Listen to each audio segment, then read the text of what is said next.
ব্রাহ্মণবাড়িয়ার আখাউড়ায় আলোচনার কেন্দ্রবিন্দুতে মিন্টু মিয়া। দীর্ঘ ৩৫ বছর ব্রাজিলের সমর্থক হিসেবে পরিচিত মিন্টু মিয়া এবার মুসলিম বিশ্বের প্রতি ভালোবাসা থেকে দুধ দিয়ে গোছল করে দল পরিবর্তনের ঘোষণা দিয়েছেন। এরপর ৫০০ ফুট দীর্ঘ সৌদি আরবের পতাকা তৈরি করে এলাকায় চাঞ্চল্যের সৃষ্টি করেছেন।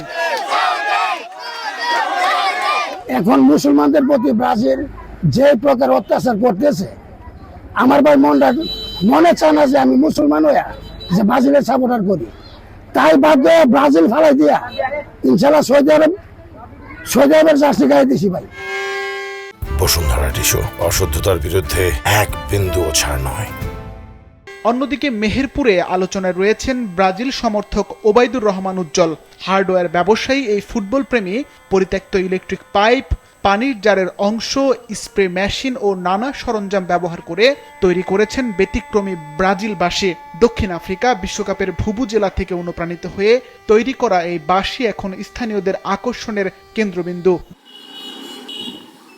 গাইবান্ধায় ফুটবল প্রেমীদের মিলন মেলায় পরিণত হয়েছে আলম মিয়ার চায়ের দোকান। আর্জেন্টিনার অন্ধ ভক্ত এই চা বিক্রেতা সমর্থকদের জন্য করেছেন ফ্রি ও অর্ধেক দামে চায়ের ব্যবস্থা। প্রতিদিন সকাল থেকে গভীর রাত পর্যন্ত সেখানে জমে আড্ডা, খেলা বিশ্লেষণ আর প্রিয় দলকে ঘিরে নানা পরিকল্পনা। 22 সালে কাপ নিছি, এবার 26 সালে কাপ নেব, এটা আমাদের প্রত্যাশা। এবং আমরা এই যে এত কিছু করছি আমরা মেসির কাছে এবং আর্জেন্টিনার দেশটাকে দেখানোর জন্য যে না, বাংলাদেশে আমাদের অনেক ভক্ত আছে, যে আমাদের সেইভাবে খেলতে হবে, সেইভাবে কাপ নিতে হবে, তাহলে বাংলাদেশের লোক আমাদের আরো উৎসাহ করবে। এদিকে কুষ্টিয়ায় ব্রাজিলের খেলাকে ঘিরে দেখা গেছে উৎসবমুখর পরিবেশ।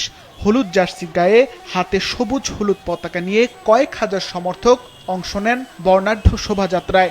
ঢাক ঢোল, ভুবুজেলা আর স্লোগানে মুখর হয়ে ওঠে পুরো শহর।